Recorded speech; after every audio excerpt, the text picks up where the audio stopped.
Obrigada, Sr. Nelson. Boa noite a todos. Sempre muito bom estar aqui. Essa oportunidade de falar sobre a Boa Nova, eu achei que estava passando alguém para aqui. De falar sobre a Boa Nova é sempre interessante e importante, porque, acima de tudo, a gente aprende muito quando a gente estuda e quando a gente fala sobre isso.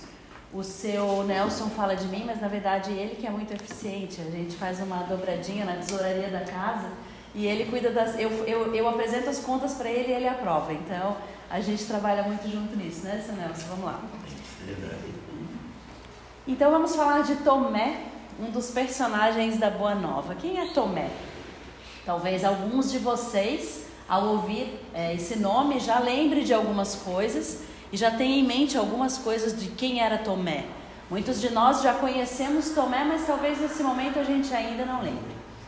E quando o tema foi solicitado para que eu falasse, na verdade a ideia era falar sobre um dos capítulos do livro Fonte Viva, que é um dos livros que vem na sequência, né, das séries de mensagens de Emmanuel.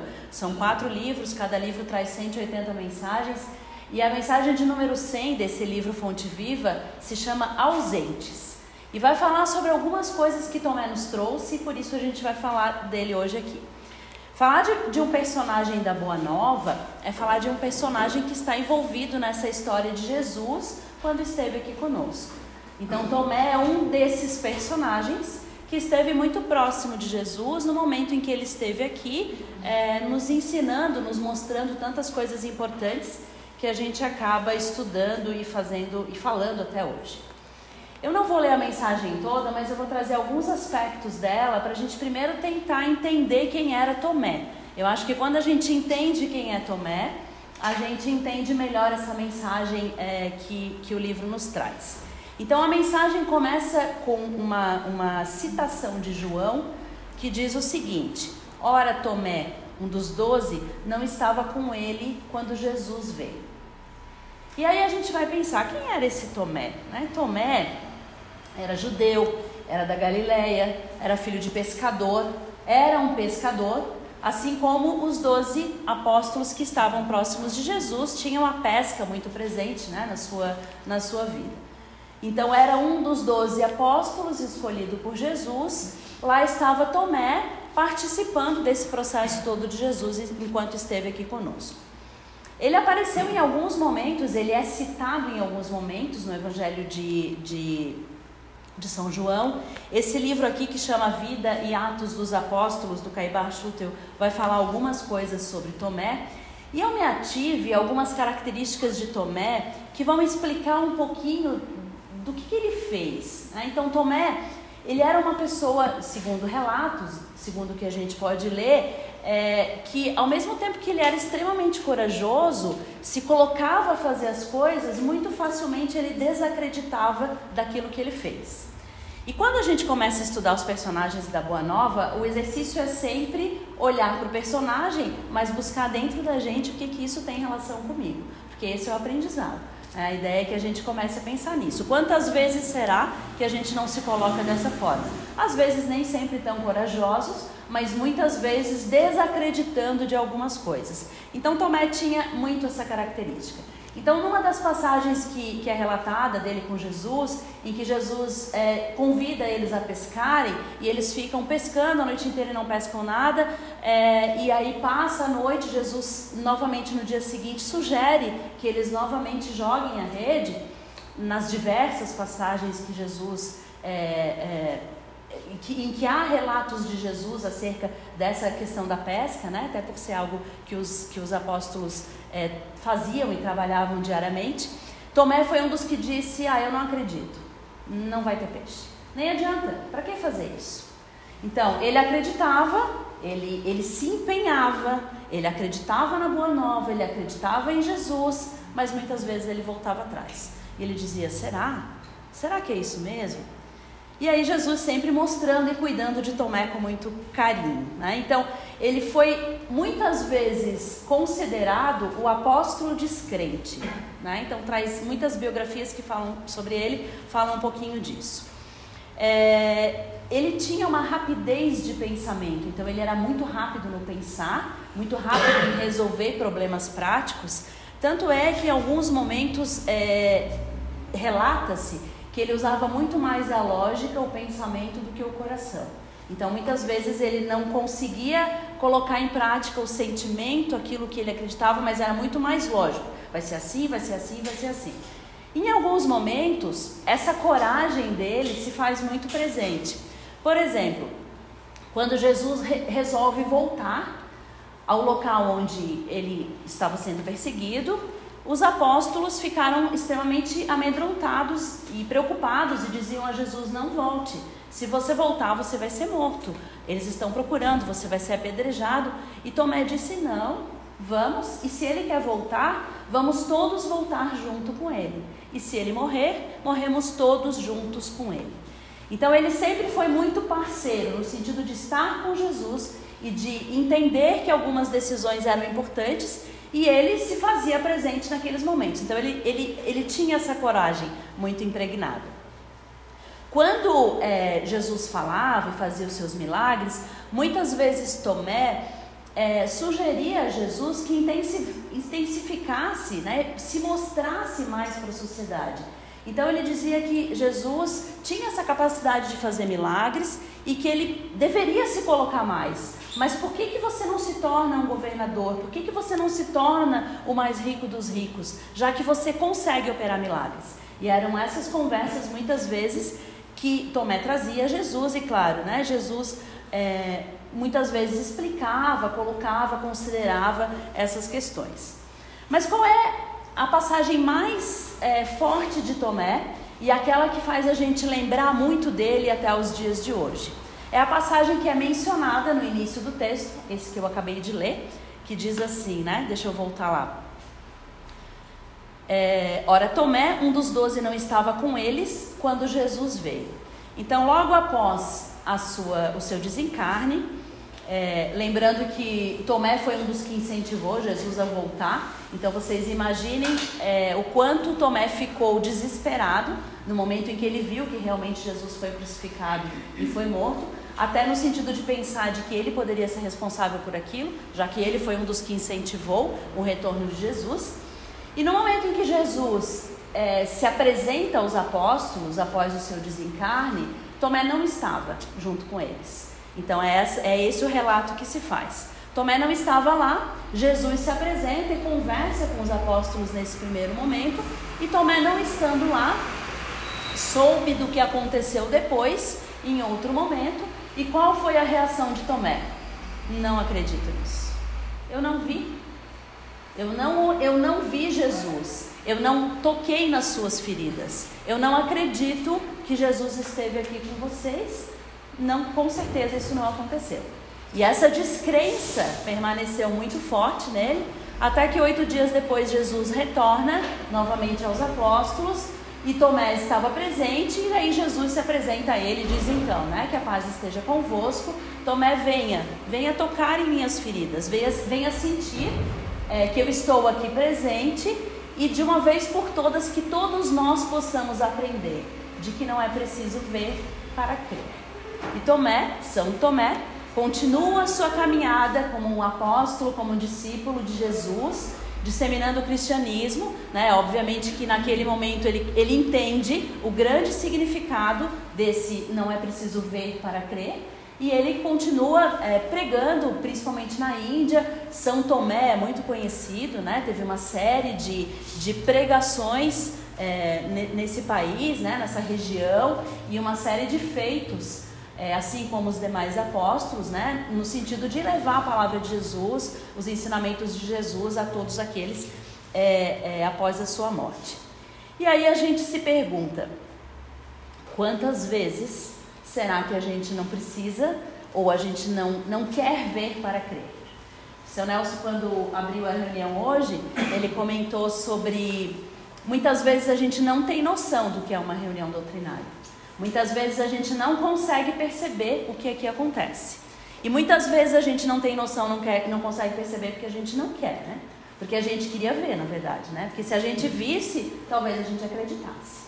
Se a gente conseguisse visualizar o que é esse plano espiritual, porque alguns conseguem, outros não, e lembrando que isso não é uma dádiva, né? Não é algo melhor nem pior, ao contrário, a gente tem situações diferentes vivenciando em conjunto, em sociedade, e não tem problema. E para alguns de nós, com certeza o desafio do não ver e acreditar é muito maior do que para outros. Em vários momentos a gente se coloca questionando muitas coisas, além dos ensinamentos de Jesus, com as quais a gente convive, com as quais a gente se passa, né? E essa mensagem vai falar um pouquinho disso. E falar de crença é falar de fé, é falar de acreditar, e é essa crença, é essa fé que essa mensagem vai nos trazer.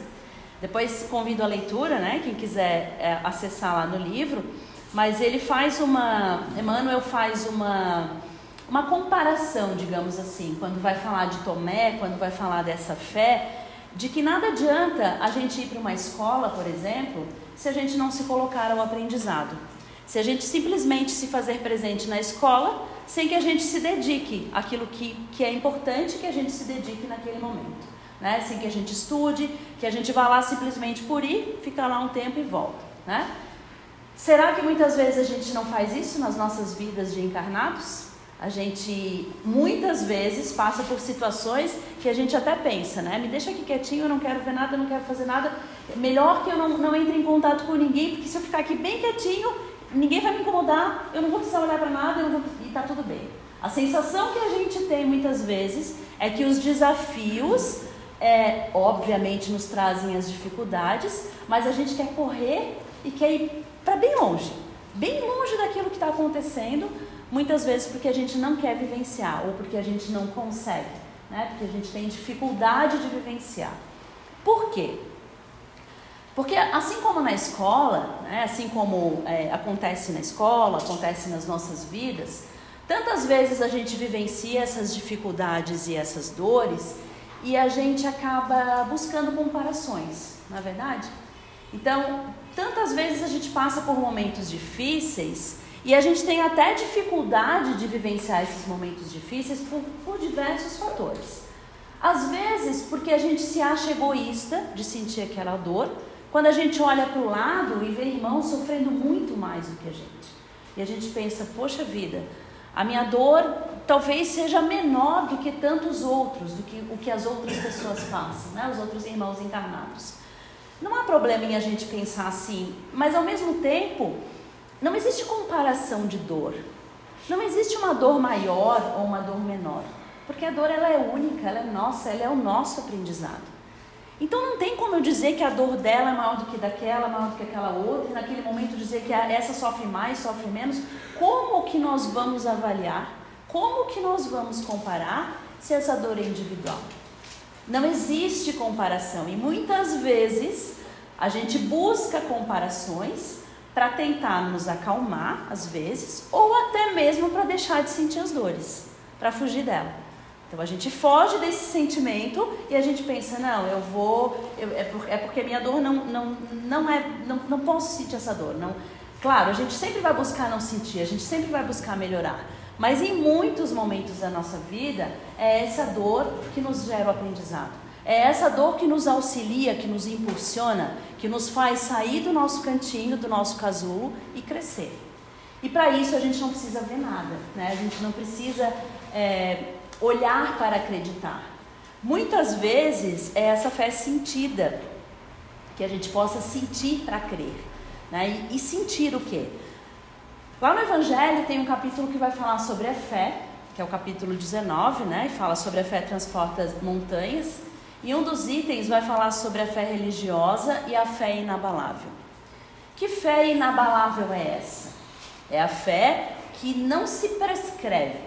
O que quer dizer isso? Não existe uma receita para essa fé. Então, para ter fé, você faz isso, isso, isso, isso. Por que não existe uma receita? Porque cada um de nós vai vivenciar essa fé e vai desenvolver essa fé de maneiras diferentes. Porque cada um de nós tem a nossa história. Então, o que serve para ele, não serve para mim. Por isso que eu não posso comparar a dor dele com a minha dor. Eu preciso exercitar sim o vivenciar essa dor, exercitar assim a minha fé e exercitar sim o olhar para o outro, para auxiliar o outro sim, mas não para compará-lo. Eu não preciso fazer isso, porque não há maior ou menor. Estamos todos aqui em momentos evolutivos muito similares para aprender, para vivenciar e para fazer diferente daquilo que tantas vezes a gente já fez em momentos anteriores. E na continuação do Evangelho, né, diz que a fé é algo que a gente adquire, né? E mesmo que a gente ache aquele, né, o mais descrente possível, mesmo esse, muitas vezes ele tem uma fé inabalável muito maior, né? Então eu não acredito em Jesus, eu não acredito em Deus, mas eu tenho essa fé presente, muito maior do que tantos outros que dizem acreditar, né? Olha o Tomé que diz que precisa ver para crer. No momento em que Jesus toca o seu coração, ele percebe que isso não é necessário, né? A fé cega, que muitas vezes nos é apresentada, que seria aquela fé que não é raciocinada, é a fé que não nos leva a pensar e raciocinar, ela é uma fé que muitas vezes não nos permite executar aquilo que é tão importante nesse momento terreno, que é o livre-arbítrio. O livre-arbítrio é a possibilidade que a gente tem de fazer escolhas.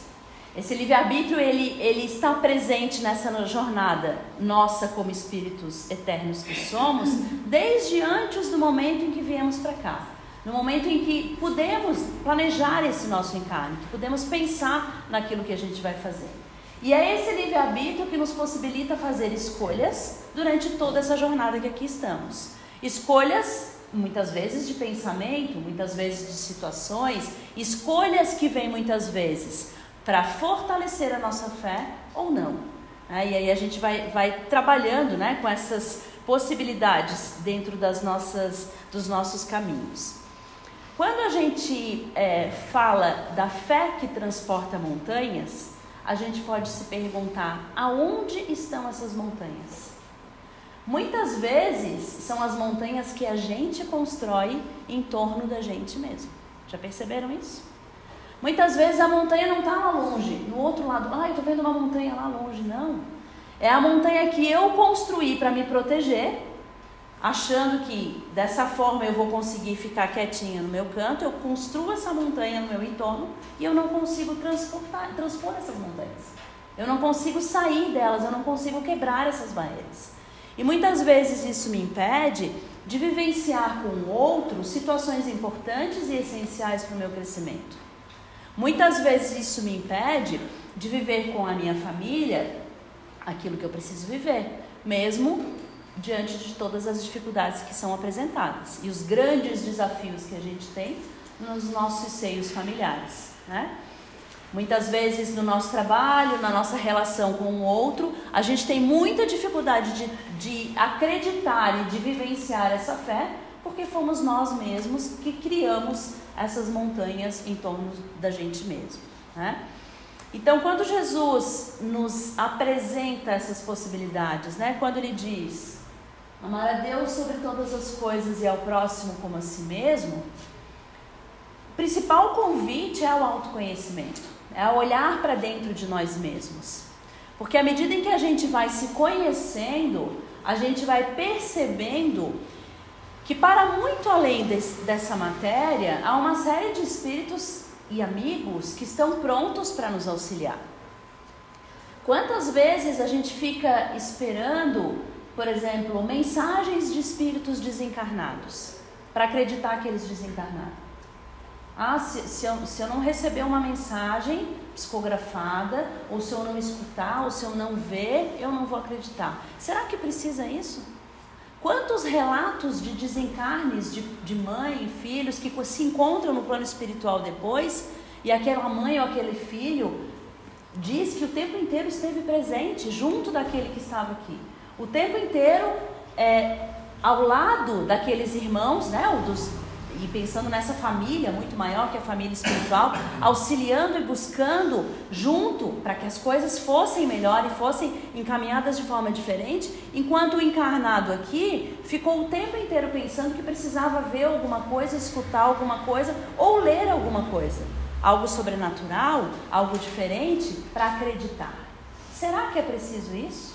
Será que realmente Tomé, naqueles momentos em que ele fazia isso, da onde que ele trazia essa noção do ver para crer, né? Muitas vezes, claro, da dificuldade dele de sentir, da dificuldade dele de se colocar, e quantas vezes somos nós que nos fazemos como Tomé, que não conseguimos transpor essa descrença que se faz presente. Lá no livro, no Evangelho ainda, tem uma parte que vai falar sobre a missão dos espíritas. E quando Erasto vai falar sobre a missão dos espíritas, tem uma frase que eu quero trazer aqui, que diz assim, que a fé é a virtude que desloca montanhas. Jesus já diz isso, né? Então, o que a gente pode pensar, né? O que a gente pode encaminhar de conclusões e de reflexões, acima de tudo, acerca dessa mensagem que Tomé nos traz? A gente vive momentos conturbados no nosso planeta, sabemos disso. A gente vive momentos de transição, muitos de nós temos falado, temos lido a esse respeito. Mas será que cada um de nós tem identificado, buscado e tratado essas transformações dentro dos nossos corações, a partir dos nossos sentimentos e com as nossas relações? Talvez muitas vezes a gente fique esperando que as coisas aconteçam para que a gente faça diferente. E o convite cada vez mais, né, para que a gente tenha essa transformação dentro de nós, assim como teve Tomé, né, no sentido de ide e pregai, que é o que vai falar a mensagem aqui do Missão dos Espíritas. O que significa esse ide e pregai quando a gente lê isso no Evangelho?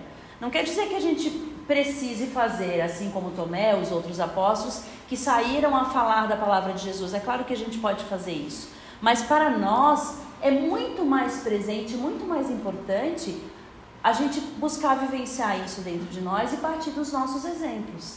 Que exemplos a gente tem dado como espíritas, como cristãos, à nossa sociedade?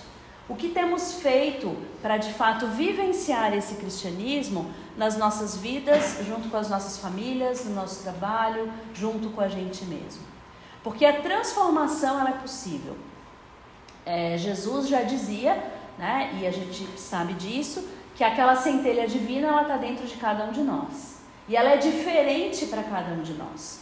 Fomos criados em momentos diferentes. E por isso que não há comparação. A dor do outro pode me ajudar a crescer, sem dúvida alguma. Entender, compreender, me colocar no lugar do outro vai me auxiliar, não há dúvida alguma.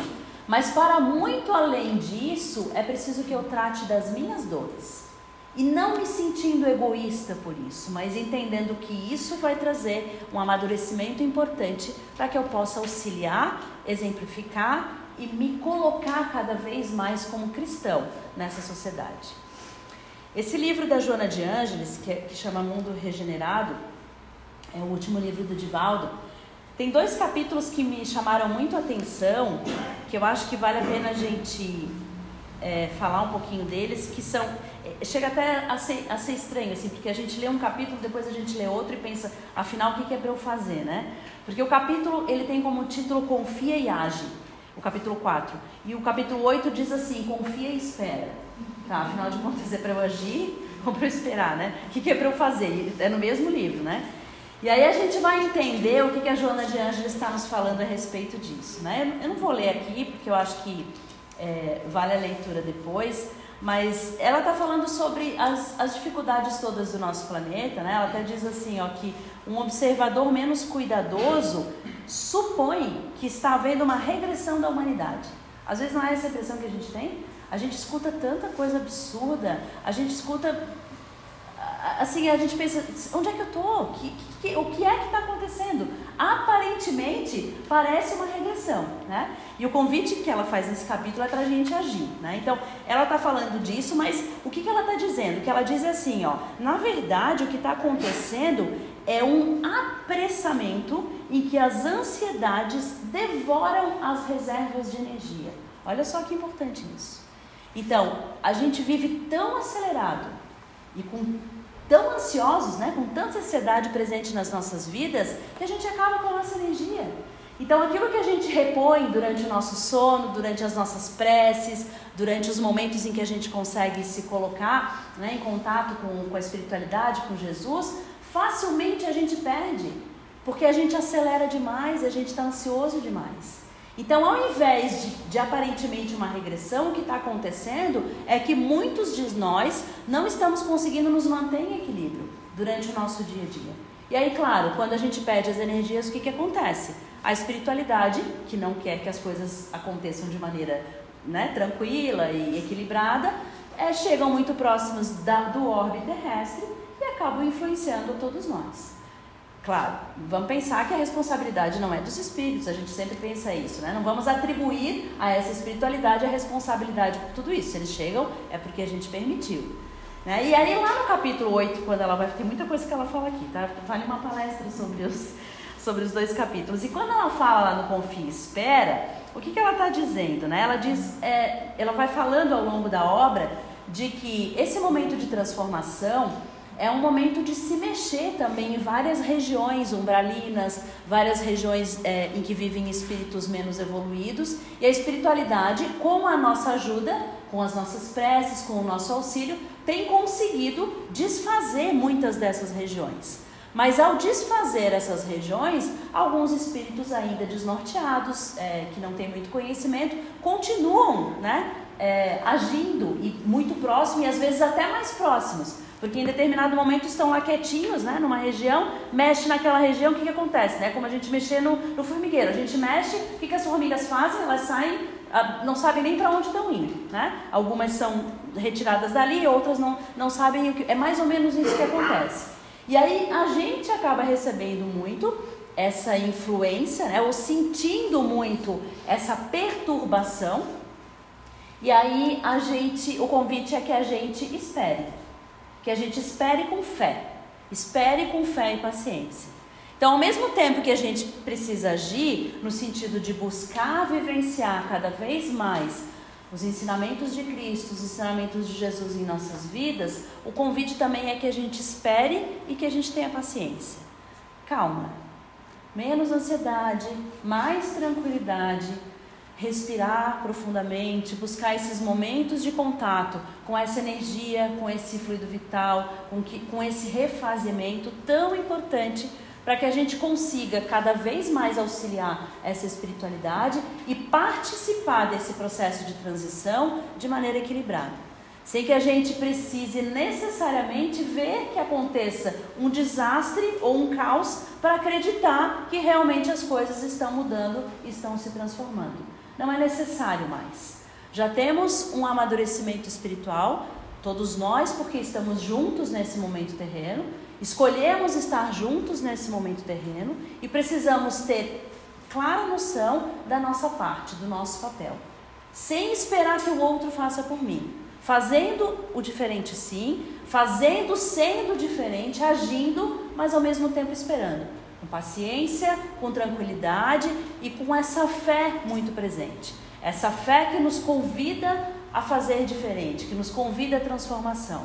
Não aquela fé que para, não aquela fé que me faz ficar estagnado naquele lugar sem sair do lugar, né? Mas aquela fé que me dá condições de ter forças para olhar para mim mesmo, para que num próximo momento, logo em seguida, eu possa olhar para o meu irmão, possa auxiliar e fazer, por menor que seja aquilo que eu faça, com certeza a espiritualidade vai estar ali junto, nos auxiliando e também trazendo, né, aproveitando essas oportunidades para usar essas energias e esses fluidos para o tratamento de tantos espíritos que ainda precisam, sejam eles encarnados ou desencarnados.